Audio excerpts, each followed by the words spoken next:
When I was 12 years old, my parents went on a mission trip to Biloxi, Mississippi.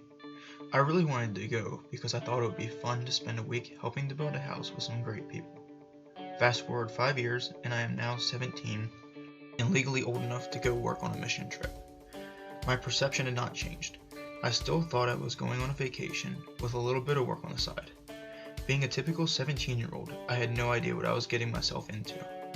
As it turns out, I was going on the most eye-opening trip of my life. When we first arrived at Sandy Hook, New Jersey, I saw so much of the destruction that still lingered 2 years after the storm. We made our way to the church where we would be staying and were happily greeted by our host. She would thank us for our time constantly, which would set the tone for the rest of the week. Everybody was so thankful for us volunteering our time to help them. According to Savannah Damon, another 17-year-old who went on a trip, she was surprised by this because she didn't think she deserved thanks for something as small as putting in insulation. What her and I would later realize is that Sandy did not only destroy houses, she destroyed the homes and livelihoods of the residents of Sandy Hook, New Jersey, and all along the East Coast. 17-year-old Alana Amsler says she could not imagine losing everything and now wants to do everything she can to help those whose homes were destroyed.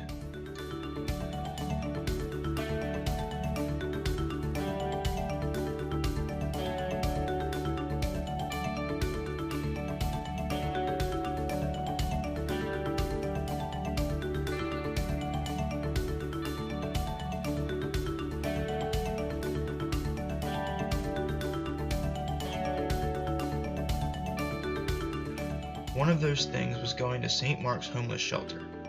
There, we met fantastic people whose sole job was to take care of the homeless by making sure they had at least one good, filling meal a day. There were so many who would come every day, most of them still knocked off their feet from the hurricane. Many had small children with them, and this would be their only meal of the day.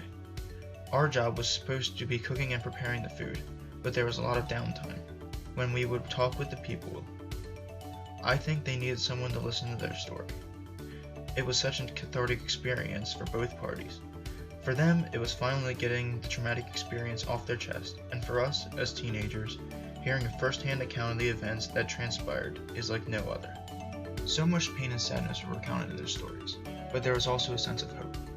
I can say that I did not expect to make a difference in the world, because that is too big of a task, but helping someone in their world is just as, if not more, rewarding.